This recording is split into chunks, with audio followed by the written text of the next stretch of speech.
Hello everyone, welcome back to my channel वांगशियन lovers. अगर आपको मेरे लिखे हुए एफएफ पसंद आ रहे हैं तो प्लीज़ मेरे चैनल को सब्सक्राइब कर दीजिएगा और अगर वीडियो पसंद आती है तो लाइक भी कर दीजिएगा फॉर मोर वांगशियन एफएफ। तो आज मैं आपके साथ वांगशियन एफएफ इट्स माय बेबी का नेक्स्ट पार्ट शेयर करने वाली हूँ।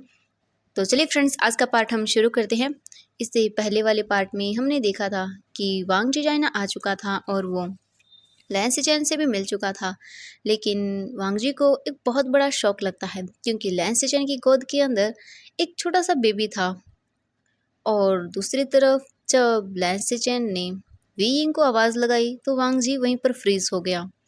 वी यिंग वांगजी पर कोई ध्यान नहीं देता क्योंकि इस वक्त उसका ध्यान पूरा आयुआन पर था जो कि अभी रो रहा था। वी यिंग आयुआन को लेकर वहाँ से साइड में चला जाता है और उसे चुप कराने लगता है। वांग जी तो बस वी यिंग को ही देखे जा रहा था। वांग जी को कुछ समझ नहीं आया कि ये क्या हो गया, वी यिंग यहाँ कैसे। वांग जी को बिल्कुल भी समझ नहीं आया था कि ये क्या हो गया। उसने तो सोचा था कि वो वी यिंग को ढूंढेगा, लेकिन यहाँ तो वी यिंग खुद उसे मिल गया। वांग जी थोड़ा खुश भी हो गया था कि उसे वी यिंग को ढूंढने की ज़रूरत ही नहीं पड़ी, यहाँ आते ही उसे वी यिंग मिल गया। इससे पहले वांग जी अपने ब्रदर से कुछ पूछ पाता तभी वहाँ पर कुछ और लोग आ जाते हैं जो लैन सिचेन से बातें करने लगते हैं। वांग जी कुछ भी अपने ब्रदर से नहीं पूछ पाता। लैन सिचेन भी वांग जी को उन सब से इंट्रोड्यूस करवाता है और वो सब वहाँ मिलकर बिजनेस की बातें करने लगते हैं, लेकिन वांग जी की नज़रें तो बस विंग को ही देख रही थी कि वो कहाँ है। वांग जी पूरी पार्टी के अंदर इधर से उधर देख रहा था, लेकिन उसे विंग कहीं नहीं मिला। वांग जी इससे फ्रस्ट्रेट होने लगा क्योंकि उसे विंग को देखना था। वो इतने टाइम विंग से दूर रहा, लेकिन अब वो विंग से दूर नहीं रहना चाहता था। ये सोचकर वांग जी वहाँ से जाने लगा, लेकिन तभी लैंस सिचेन ने कहा, वांग जी एक मिनट रुको, तुम कहाँ जा रहे हो? अभी मैं कुछ अनाउंसमेंट करने वाला हूँ तो प्लीज़ तुम यहीं रहो। ये सुनकर वांग जी वहीं पर रुक गया। लैंस सिचेन हॉल के बीच में गए और उन्होंने घड़ी की ओर देखा अपनी, तो देखा कि 12 बजने के अंदर सिर्फ ओनली 30 मिनट रह गए हैं। आयुआन अभी 2 साल का होने वाला है। ओनली 30 मिनट के अंदर लैंसिजन के फेस पर एक बहुत बड़ी वाली स्माइल थी। लैंसिजन ने चारों तरफ देखा लेकिन उसे विंग नहीं दिखा। तभी उसने वैंचिंग को अपने पास बुलाकर कहा कि वैंचिंग, विंग और आयुआन कहाँ है? मैं यहाँ अनाउंसमेंट करने वाला हूँ। तो वैंचिंग ने कहा कि वो आयुआन बहुत ज़्यादा रो रहा था, तो विंग उसे चुप कराने के लिए ऊपर लेकर गया है, मैं अभी उसे लेकर आती हूँ। तो लैंसिजन ने कहा कि हाँ ठीक है, उसे लेकर आओ। ये बोलकर वैंचिंग वहाँ से चली गई। कुछ टाइम के बाद वांग जी अपने ब्रदर के पास आकर खड़ा हो गया। लैन सिचेन ने अनाउंसमेंट करते हुए कहा कि आज की ये पार्टी मैंने 2 स्पेशल रीजंस की वजह से रखी है। पहली, मेरा ब्रदर वांग जी अब मेरे साथ रहेगा और मेरे साथ ही वो अपने बिजनेस को करेगा। मेरे ब्रदर के लौटने की खुशी में मैंने ये पार्टी ऑर्गेनाइज़ की है। और दूसरा, ये पार्टी मैंने एक बहुत ही क्यूट से और लिटिल से बेबी के बर्थडे की खुशी के अंदर रखी है। ये पर्सन मेरी लाइफ का मोस्ट ब्यूटीफुल पर्सन है जिसे मैं बहुत प्यार करता हूँ, जिसका नाम आयुआन है। आज उसका बर्थडे है, यानी कि 12 बजे के बाद उसका बर्थडे शुरू हो जाएगा। इसीलिए मैंने ये पार्टी ऑर्गेनाइज़ की है। आज तक मैंने उसके लिए बस एक छोटी सी पार्टी ही ऑर्गेनाइज़ की थी, लेकिन इस बार मैं चाहता था कि उसके बर्थडे पर मैं एक बड़ी पार्टी ऑर्गेनाइज़ करूँ। तो आप सब उसे अपनी बेस्ट विशेस दीजिएगा। ये बोलकर सब लोग क्लैपिंग करने लगे। लैंसिजन बहुत खुश हो गया। तभी वैंचिंग आयुआन को लेकर लैंसिजन के पास आ गई। लैंसिजन ने आयुआन को अपनी गोद में ले लिया और कहा, लिटल, तुम ना बहुत शरारती हो। अगर तुमने की बार शरारत की ना तो मैं तुम्हें तुम्हारा गिफ्ट नहीं दूंगा। जब लैंसिजन ये बोलते हैं तो आयुआन ने अपने फेस को बहुत ही गंदा बना लिया और उसके फेस ना बिल्कुल ऐसे ऐसा लग रहा था जैसे अभी रो ही पड़ेगा। तो लैंसिजन ने कहा, ओए ओए ओए ओए, कितना मासूम बनते हो ना तुम। तो ठीक है, मैं तुम्हें तुम्हारा गिफ्ट दूंगा, ठीक है, अब रोना बंद करो। ये सुनते ही हमारे लिटिल सा आयुआन खुश हो गया और वो फिर से हंसने लगा। वांग जी अपने ब्रदर को ही देख रहा था कि लैंसिजन कितने खुश हैं इस बच्चे के साथ। इसके बाद लैंसिजन ने कहा कि वीइंग कहाँ है, वो क्यों नहीं आया? तो वेंचिंग ने कहा कि आयुआन ने वीइंग के क्लॉथ को ख़राब कर दिया था, तो वीइंग अपने क्लॉथ चेंज कर कर कुछ टाइम के अंदर आ जाएगा। ये बोलकर वेंचिंग वहाँ से चली गई, लेकिन आयुआन फिर से रोने लगा। लैंसिजन आयुआन को चुप कराने के अंदर लगे हुए थे। सब लोग लैंसिजन की ओर ही देख रहे थे कि वो इस बेबी की इतनी केयर क्यों कर रहे हैं? आखिर ये बेबी है किसका? और ये लैन सिजन के पास क्या कर रहा है? कोई कुछ भी नहीं बोल रहा था, लेकिन सभी के मन में इस वक्त यही सवाल था कि ये बेबी किसका है और ये लैन सिजन इतनी इसकी केयर क्यों कर रहे हैं? वांगजी भी हैरान था ये सब देखकर। इसके बाद आयुआन फिर भी चुप नहीं हुआ, तो लैन सिजन वांगजी के पास आयुआन को ले गई और कहा कि वांगजी, क्या तुम इसे चुप कराना चाहोगे? मुझे 1 मिनट किसी से बात करनी है। क्या तुम इसे 1 मिनट ले सकते हो? वांग जी अपने सिर को हाँ में हिलाता है और वो आयुआन को अपनी गोद में ले लेता है।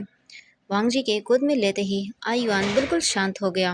वो कुछ भी नहीं बोल रहा था और चुपचाप वांग जी के फेस की ओर ही देख रहा था। लैंस सिचन ने कहा, वांग जी देखो, ये बिल्कुल चुप हो गया। अभी ये कितना रो रहा था, देखा तुमने? वैसे भी वांग जी, तुम इसे डराना मत, क्योंकि तुम्हारे कोल्ड फेस को देखकर ये सच में डर गया होगा, इसलिए ये चुप हो गया। लैंस सिचन ये बोलकर वहाँ से चले गए। वांग जी बहुत ही डिफरेंट तरीके से उस बेबी के फेस की ओर ही देख रहा था और आयुआन बिल्कुल शांत तरीके से वांग जी की गोद में अच्छे से लेटा हुआ था और वो वांग जी के फेस की ओर देखकर स्माइल कर रहा था। इसके बाद लैंस चैन जल्दी से एक रूम के अंदर पहुंचे। वे यिंग जल्दी से अपने क्लोथ चेंज करके बाहर ही निकल रहा था। लैंस चैन ने कहा, वे यिंग, तुम इतना टाइम क्या कर रहे हो? तुम्हें पता है 12 बजने वाले हैं, ओनली 10 मिनट रह गए हैं। तो विंग ने कहा कि हाँ हाँ मैं जानता हूँ, मैं अभी आ रहा हूँ, चलिए। ये बोलकर लैंस चैन और विंग दोनों वहाँ से हॉल के अंदर आ गई। वांग जी आयुआन के साथ अभी भी वहीं पर खड़ा हुआ था और आयुआन कब से वांग जी की ओर ही देखे जा रहा था और स्माइल कर रहा था। वांग जी उस बेबी को बहुत क्यूटली देख रहा था। तभी वे ने कहा कि आयुआन कहाँ है? तो लैंस टीचर ने कहा कि आयुआन, ओह हाँ, मैं अभी तुम्हें उससे मिलाता हूँ। वीइंग, मैं आज तुमसे उस पर्सन से मिलाने वाला हूँ जो मेरी लाइफ के अंदर बहुत ज़्यादा मैटर करता है, बिल्कुल तुम्हारी तरह ही। वीइंग, मैं आज तुम्हें मेरे छोटे भाई से मिलाने वाला हूँ। वीइंग, वो बहुत ही कोल्ड फेस का है, मैं जानता हूँ वो थोड़ा रूड होगा, लेकिन वो बहुत अच्छा है। ये बोलकर लैंस चैन वीइंग को अपने साथ लेकर जाने लगे। लैंस चैन वांग जी के पास आकर बोले, वांग जी, मैं तुम्हें किसी से मिलवाना चाहता हूँ। वांग जी पलटकर अपने ब्रदर की ओर देखता है। वांग जी की नज़रें सीधी पीछे की ओर जाती हैं, लैंस चैन के, जहाँ पर वीइंग खड़ा हुआ था। लैंस चैन ने कहा कि वीइंग, ये मेरा भाई है, लैंजन। तभी वीइंग की नज़रें वांग जी पर पड़ती हैं। जैसे ही वीइंग ने वांग जी को देखा, वीइंग की तो मानो सांसें ही रुक गई थी। वीइंग वांग जी के फेस की ओर ही देख रहा था। फिर उसने वांग जी की गोद में नज़र की जहाँ आयुआन था।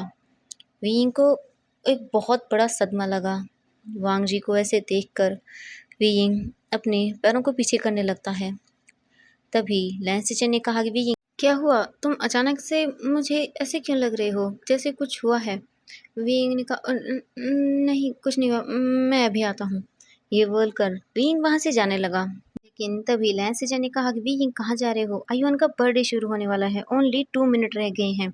ये बोलकर लैंस ने कहा कि वांग जी, आयुआन को मुझे दो, और वो आयुआन को लेकर वीइंग का हाथ पकड़ के उन दोनों को केक के पास ले आया।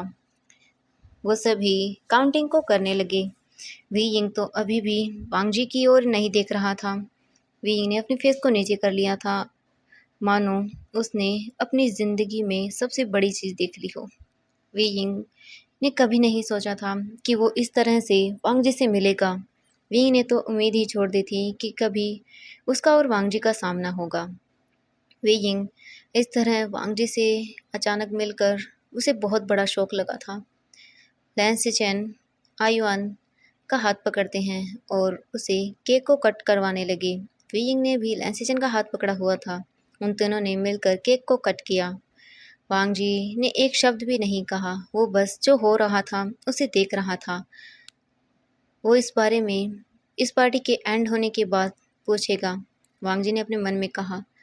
इसके बाद केक कटिंग हो गई और सब लोग पार्टी को एंजॉय करने लगे। बीइंग चुपचाप वहीं पर खड़ा हुआ था।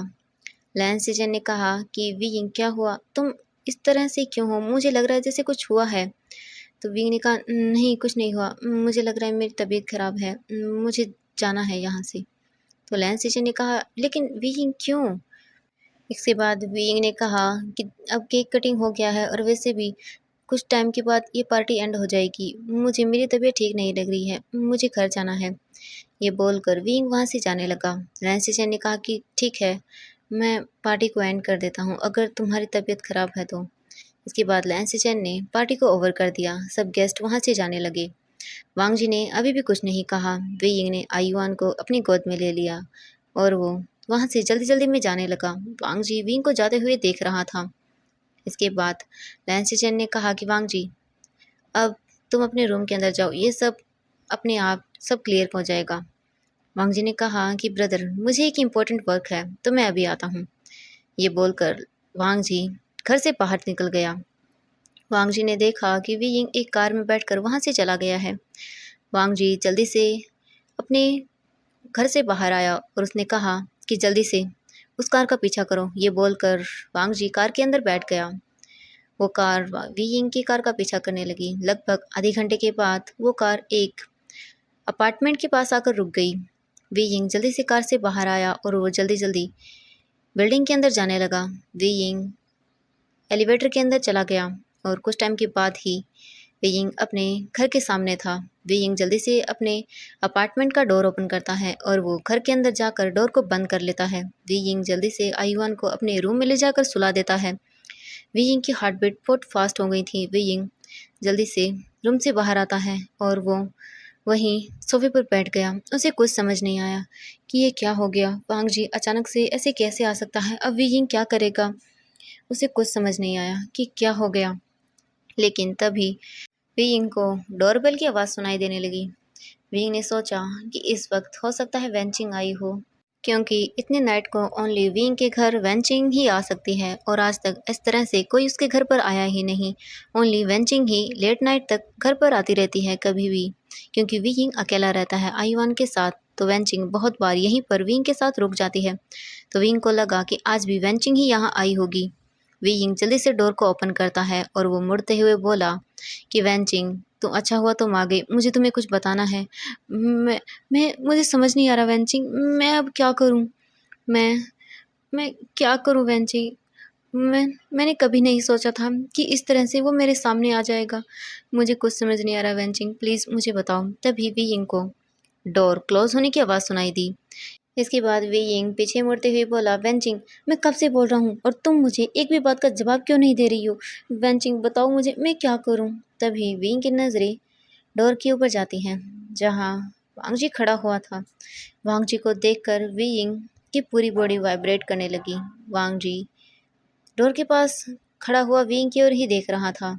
वी यिंग जल्दी जल्दी से पीछे की ओर जाने लगा। वांग जी विंग की ओर आगे बढ़ रहा था। वांग जी ने विंग की ओर आगे बढ़ते हुए कहा, मैंने कहा था कि मैं तुम्हें ढूंढ लूँगा, तो तुम मुझसे छुप कैसे सकते हो विंग?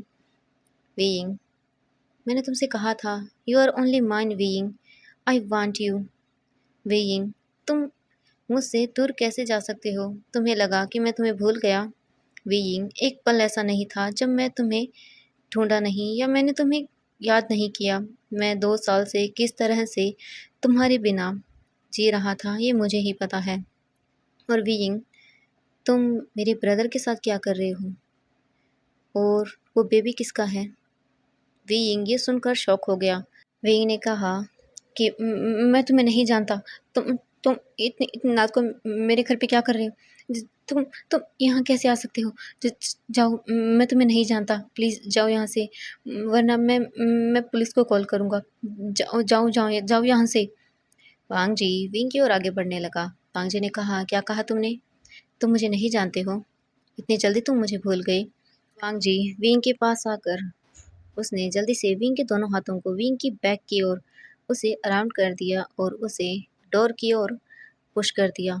विंग को कुछ समझ नहीं आया। विंग ने कहा कि क्या क्या कर रहे हो तुम? प्लीज़ छोड़ो मुझे। और तुम कौन हो? मैं तुम्हें नहीं जानता, प्लीज़ प्लीज़ छोड़ो मुझे, प्लीज़ छोड़ो, जाओ यहाँ से, मैं तुम्हें नहीं जानता। वांग जी विंग के कान के पास आकर बोला, क्या सच में तुम मुझे भूल गए विंग? ऐसा कैसे हो सकता है? विंग, तुम मुझे नहीं भूल सकते हो। विंग, अगर तुम भूल गए हो तो कोई बात नहीं, मैं तुम्हें याद दिला देता हूँ। ये बोलकर वांग जी विंग को अपनी गोद में कैरी कर लेता है। वांग जी विंग को सोफे पर लाकर उसे गिरा देता है। वांग जी विंग की ओर आगे बढ़ने लगा। विंग ने कहा कि क्या कर रहे हो तुम, प्लीज़ प्लीज़ क्या कर रहे हो तुम, रुक जाओ प्लीज़, ऐसा मत करो। वांग जी ने कहा तुमने कहा ना कि तुम मुझे भूल गए हो, मैं तो बस तुम्हें याद दिला रहा हूँ कि मैं कौन हूँ। विंग बहुत ही ज़्यादा डरने लगा। वांग जी जल्दी से विंग के ऊपर आ गया। विंग ने वांग जी को खुद से दूर करने की कोशिश करने लगा, लेकिन वांग जी विंग से बहुत स्ट्रांग था। उसने विंग के दोनों हाथों को पकड़कर सोफे के ऊपर पुल कर दिया। तो फ्रेंड्स आज के लिए बस इतना ही, नेक्स्ट पार्ट के लिए वेट कीजिएगा। Thank you so much friends मेरी वीडियो देखने के लिए।